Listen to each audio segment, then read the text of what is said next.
Okay, I watched two videos by Jon Paul. I forget if they were on the Jon Paul Prime or Jon Paul Maximus channel earlier today. The fair share question about corporations, I believe was title of one, and what I don't get, I believe was the title of the other. I'll put the links in the underbar. The well, let me just make a couple points.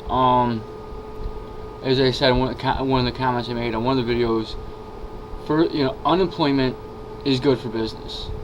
It increases their profits. When you have a large amount of unemployed people, more unemployed people as compared to the amount of jobs that there are, it's supply and demand. It drives the price down. It makes our labor less valuable on the market. It is, it's bad for the country. It's bad for almost for 99.9% of the country, just about. But we already know they don't care about us. They love to tout out the America this and America that, and use our emotional connection to our country and get us to fight in the wars and get us to rally behind them. But really, they love America as an abstract concept, not as the actual physical reality of the human beings that live within it. So the ending unemployment, or even really getting it down to a level that is would be, because I understand there's going to be some unemployed people here and there, but I mean they want a good amount. It's good for the bottom line. Also, somewhat connected is the one guy. What did he say? Yeah, a guy named So Buttons. He has said basically that if a corporation shifts its jobs overseas, when it re-imports, put a heavy tariff on that.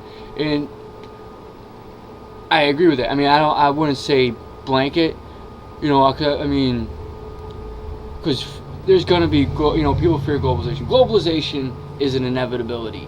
The level of technological advances we have made as a species has made globalization an inevitability, and it is not inherently bad. In fact, it carries the potential for incredible benefits for our species as a whole, if it is done in a fair, equitable, and just manner. So I would say no tariffs or very minimal tariffs if it's coming from a country that has decent work standards, safe work standards, a decent wage. But shipping your job overseas to Honduras or Haiti or Thailand, where they can pay people fucking pennies, is no. Not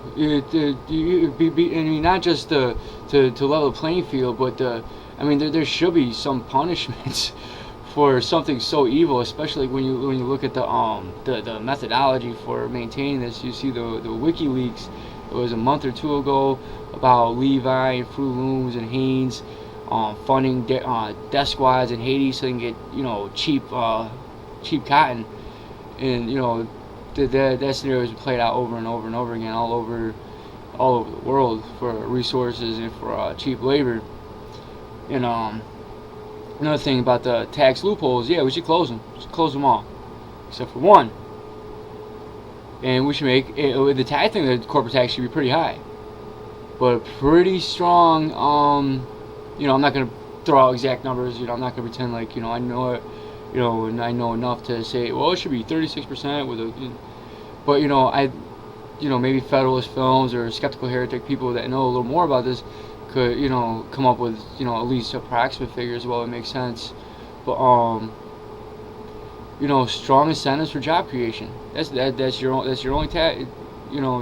that's your only possibility of getting a loophole in your taxes. Only deductions you can get, creating jobs. And but do I think any of those things are going to happen? No, because both parties are, don't get me wrong, the Democrats are definitely a little less bad, I mean, I'm starting to even feel bad about saying the term better because it implies the amount of goodness. I mean, there's a few. Kucinich, I like him. Rush, I like Bernie. Well, Sanders, he's independent.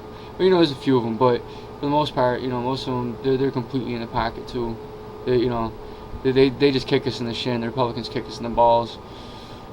But I don't know. That's a couple, two ideas towards trying to fix it, and my view on why it's not going to be. All right, take care of yourself, man.